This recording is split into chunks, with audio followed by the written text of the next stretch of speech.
Sungguh-sungguh Allah sangat ridho ketika seorang hamba itu makan. Makan ketika sesuap nasi dia muji Allah, ketika minum seteguk nasi dia muji Allah. Itu kalau orang diridhoni Allah itu wali betul. Itu untuk jadi wali itu gampang. Kamu makan ridho, kamu nginjak buminya Allah ridho seneng, kamu hidup keseharian aman seneng.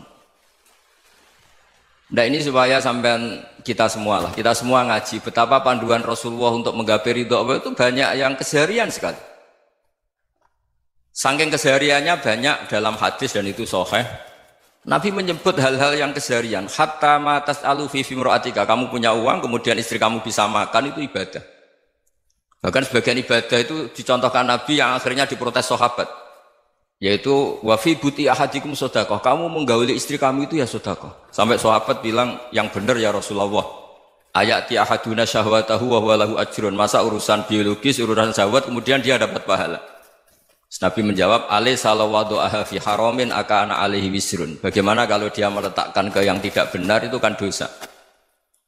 Nah, hal-hal seperti ini yang saya ingin teman-teman semua. Saya juga agak ingin ngaji demi Anda juga agak ingin. Itu dosa sekali ngaji kok. Pesanan kelompok tertentu itu enggak boleh. Islam itu untuk semua. Jadi ya cuma karena di depan saya jenengan ya seakan-akan jenengan korbannya.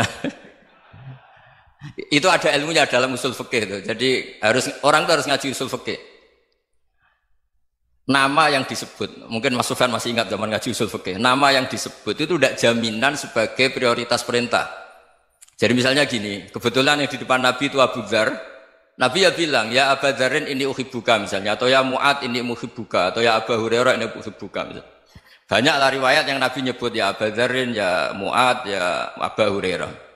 Kemudian misalnya Nabi meneruskan khitab, ini uhibbuka, saya mencintai kamu, fakul dubur sholatin, atau sebagian riwayat disebut falatadaan la dubura kulli sholatin, Allahumma inni ala dzikrika wa syukrika wa husni ibadatik. Saya mencintai kamu, siapa saja, Mu'ad bisa, Abu Dzar bisa siapa. Saya mencintai kamu, mohon kalau habis sholat kamu jangan lupa wiridan Allahumma inni ala dzikrika wa syukrika wa husni ibadatik. Ya Allah, tolong kami permudah supaya mudah ingat Engkau. Anda tidak bisa mentang-mentang, wong nama saya Parmin, nama saya Purnomo, itu yang diperintahkan Mu'ad misalnya. Jadi yang disebut satu, tapi khitab itu untuk siapa saja. Saya teruskan ya. Jadi saya mohon semua kita melakukan kebaikan itu, kalau dalam kaidah fikih disebut al-yakin la yuzalu bisyak. Banyak kebaikan yang kebenarannya itu 100%. Tidak punya efek samping ke pihak lain, ke kelompok lain, ke komunitas lain. Itu tadi misalnya Anda makan, dan itu murah sekali, hanya butuh satu piring. Setiap punyaan kamu muji Allah, setiap minum kamu muji Allah. Itu redaksinya Rasulullah SAW disebut, Allah sangat ridho ketika seorang hamba makan, kemudian dia memuji Allah. Atau minum, kemudian dia muji Allah. Logikanya gampang, negara seperti ini yang kamu harapkan bentuknya kayak apa, mertua, ipar, komunitas, tetangga, itu nyata terjadi itu kan belum pasti. Sementara yang mesti terjadi adalah kamu butuh makan, kalau tidak mati. Butuh minum, kalau tidak mati. Butuh bumi yang nyaman ditempati, kalau tidak kita juga mati. Sebab itu Allah kalau menyebut nikmatnya itu hal-hal yang keseharian. Alladzi at'amahum min ju'. Allah itu siapa? Allah itu yang menciptakan kamu bisa makan. Tidak berlebihan, Allah itu yang menciptakan kondisi sosial itu ideal. Zaman Nabi itu ya ada orang munafik. Orang-orang pilihan Allah itu juga diuji orang sekelilingnya yang macam-macam.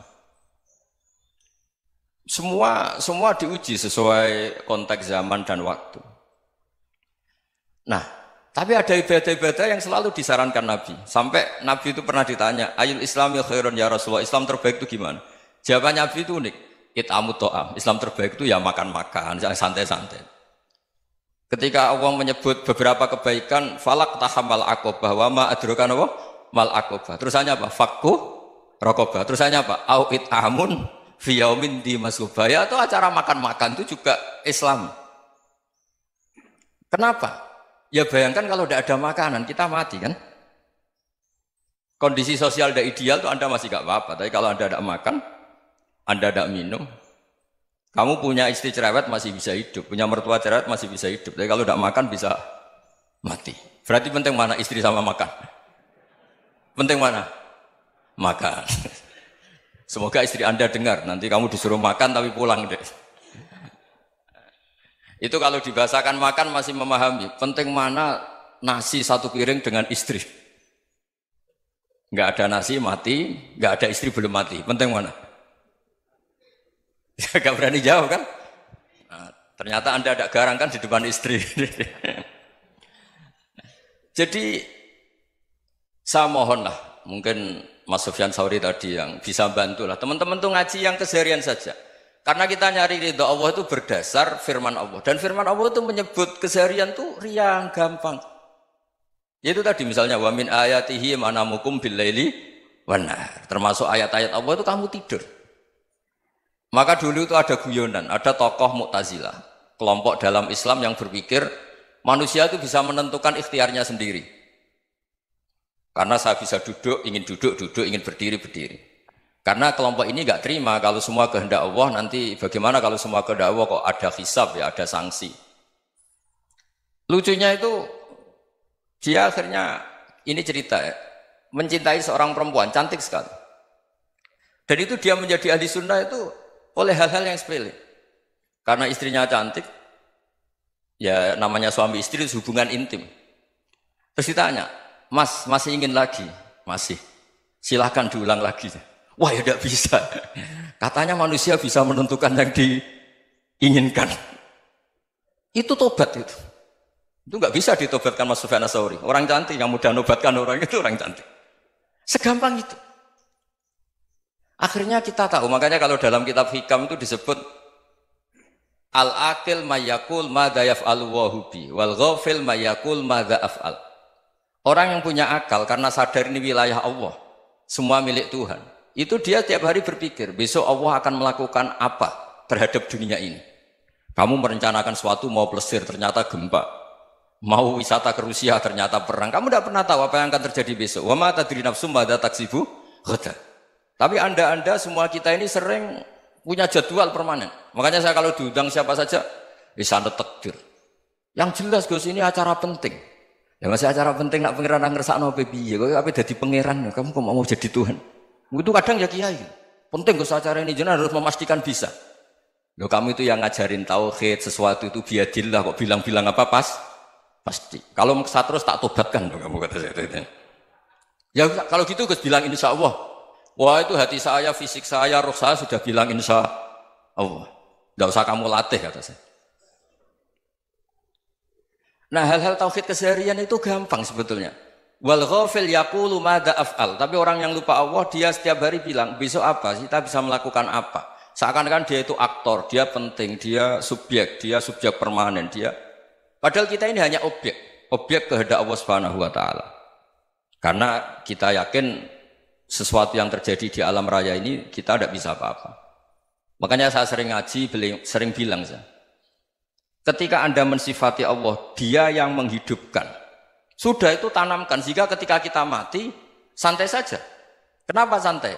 Allah punya cara menghidupkan kita. Zaman kita hidup juga gak tahu caranya ngelola jantung, ngelola paru-paru. Kamu juga gak tahu ngelola oksigen yang tidak beracun, tidak mengandung polusi. Tahu-tahu hidup. Gak ingin tua ya tahu-tahu tua, gak ingin mati tahu-tahu mati. Selama ini kita hidup juga gak tahu apa sebetulnya. Hanya gaya tok, punya jadwal, punya planning. Kalau kamu bisa menentukan pilihan Anda, pasti Anda istrinya cantik, 4 neriman semua, kona'ah semua. Nyatanya enggak kan? Ada 1 jelek, cerewet. Oh itu kan, nyatanya enggak bisa apa-apa Anda kan? Dan kamu bawa mati lagi. Itu kan, istri Anda juga gitu, punya keinginan, punya suami yang ganteng, yang jabat, yang neriman, yang enggak poligami. Ya enggak kesampaian juga. Kalau kita ngitung tingkat kegagalan kita itu gagal terus. Ya kan? Nah, terus ingat Allah, madza yaf'alu wa hubi. Orang yang punya akal selalu berpikir Allah itu menghendaki apa terhadap saya. Lalu sama-sama orang ngelihat orang yang serius. Itu kata Anda itu pemikir berat, serius. Senang punya tokoh yang merengut karena kamu anggap serius.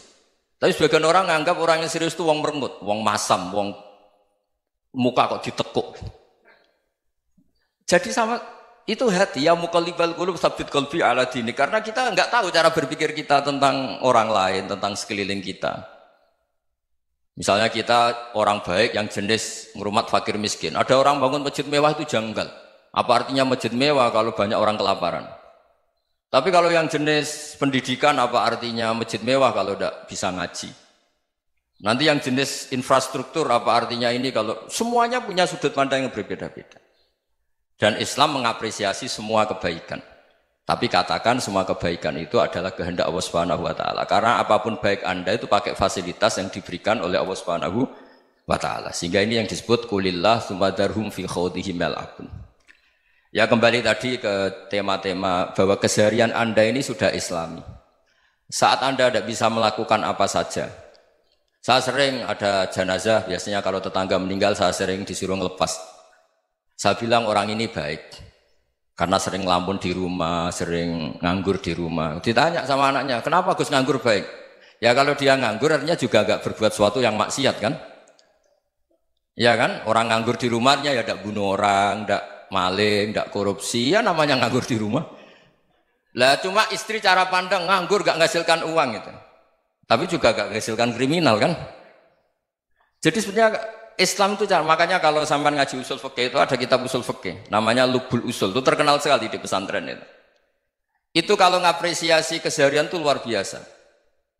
Izma min mubahin illa wa yatahaqququ bihi tarku haramimma. Karena keseharian yang mubah saat Anda lakukan itu ada kehebatan yang luar biasa, yaitu meninggalkan haram.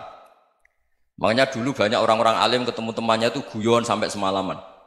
Itu biasanya yang semangat Islam itu kiai kok tidak tahajud, kiai kok tidak witir. Orang yang sedang mapan uangnya banyak, malam itu tidak kelayaban itu sudah luar biasa. Melawan nafsu supaya tidak maksiat itu sudah luar biasa. Supaya lupa guyon sama temannya semalaman sampai subuh. Gejolak-gejolokan kenang zaman miskin, zaman kuliah nggak jelas, zaman apa.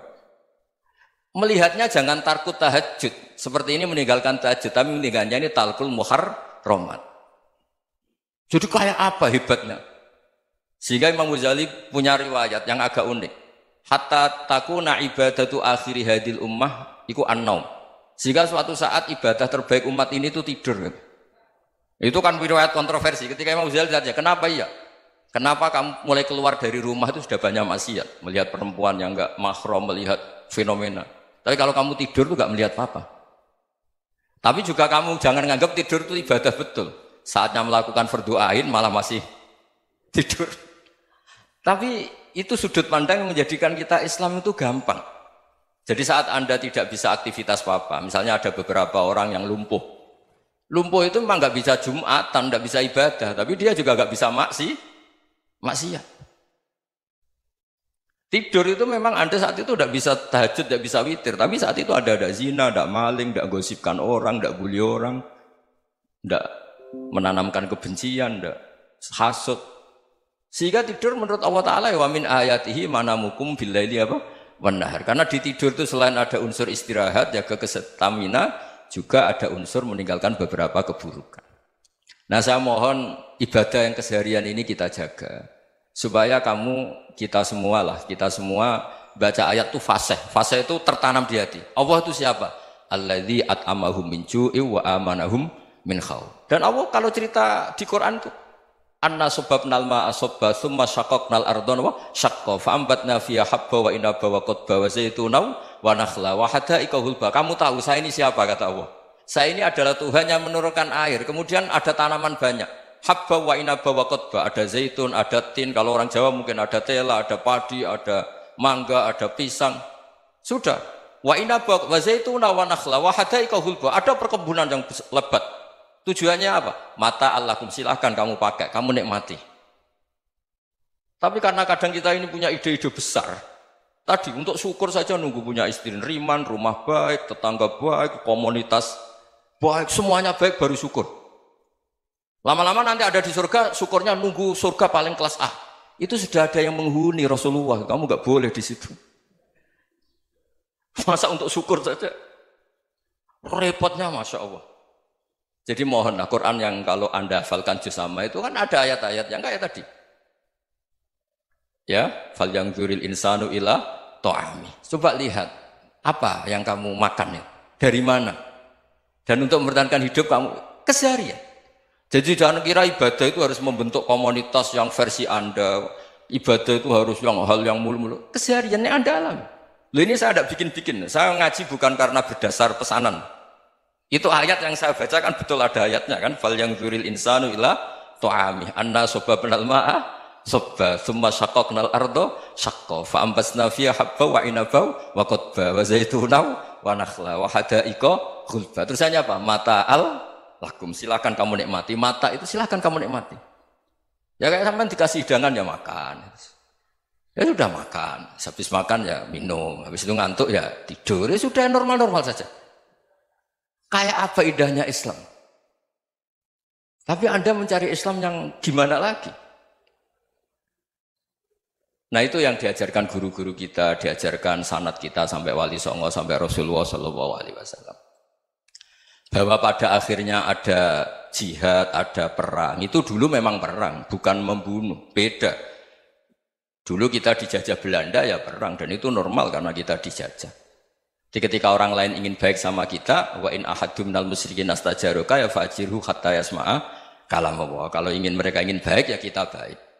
Makanya ada istilah musta'man, mu'ahad. Kalau mereka ingin damai, berdampingan dengan kemajmukan ya itu yang lebih baik. Karena memang Islam menghormati proses perdamaian. Wa in janahu lis-salmi ya fajnah lah. Kalau ingin damai ya kita harus